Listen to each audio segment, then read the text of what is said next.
নমস্কার এবং আসসালামু আলাইকুম। সবাই কেমন আছেন? শর্টকাট ম্যাথের নতুন একটা ক্লাসে সবাইকে স্বাগত। আজকে আমি দেখানোর চেষ্টা করব জন্মহার, মৃত্যুহার বা প্রবৃদ্ধ বা শতকরা বা হাজারের জন্মহার মৃত্যুহারগুলো কিভাবে শর্টকাট টেকনিকে বের করা সম্ভব হয়। তো এই ধরনের অঙ্কগুলো কিন্তু বিসিএস পরীক্ষায় মানসিক দক্ষতার ক্ষেত্রে বারবার এসেছে। তো এই অঙ্কগুলো আসলে আপনারা খুব সহজেই কিভাবে এমসিকিউতে সঠিক অ্যান্সারটি বের করবেন সেই ট্রিক্সটা দেখানো হচ্ছে। তাহলে চলুন অঙ্কটা প্রথমে পড়ি। বাংলাদেশের স্থূল জন্মহার 46 এবং মৃত্যুহার 20। বাংলাদেশের স্বাভাবিক প্রবৃদ্ধি শতকরার হার কত? এখানে কি বলেছে? শতকরার হার বলেছে। যদি আমরা শতকরা পাই তাহলে আমাদের এক সিস্টেম, আর যদি শতকরা না থেকে হাজারে থাকে তাহলে একটু ভিন্ন হবে। আচ্ছা, প্রথমে জন্মহার এবং পরে দেওয়া আছে মৃত্যুহার। তাহলে জন্মহারটা লিখি 46, মৃত্যুহার কত দেওয়া আছে 20, এবং এখানে কত বলেছে? শতকরা। শতকরাতে আমরা জানি কয় ঘর? 1 2 3। আমাদের ট্রিক্স হচ্ছে যদি শতকরা বলে তাহলে আমরা নেব 2 ঘর। 2 ঘর 1 শূন্য নেব, আর একটা শূন্য আমরা কি করব? বাদ দিয়ে দিব। তাহলে আমরা নিব কত? 10। 10 নিলাম, আর এই দুইটির পার্থক্য করব বা বিয়োগ করব। এবারে 46 এবং 20-এর পার্থক্য কত? 26 হয়, আর নিচে থাকে কত? 10।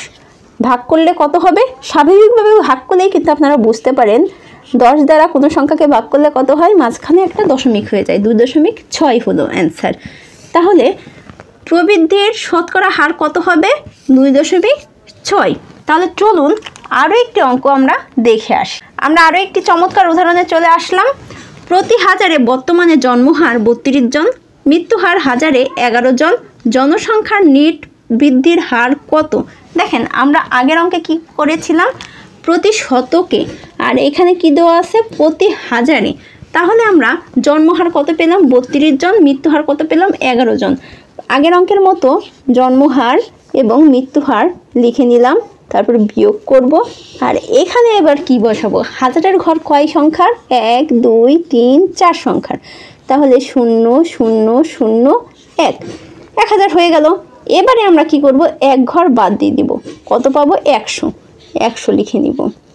যদি এখানে শতকরা থাকতো তাহলে কি করতাম? এখানে আরও এক ঘর বাদ দিয়ে দিতাম, থাকতো 10, 10 নিতাম। আর এইখানে যেহেতু হাজার আছে এর জন্য এক ঘর বাদ দিয়ে 100 লিখব।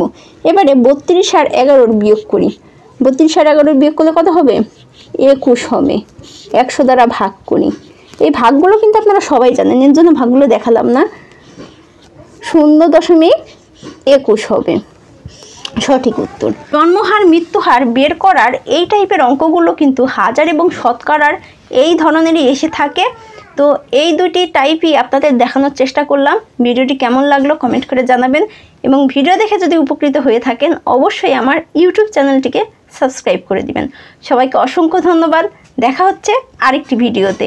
ততক্ষণ পর্যন্ত সবাই সুস্থ থাকবেন, ভালো থাকবেন। ভিডিও দেখার জন্য সবাইকে অসংখ্য ধন্যবাদ।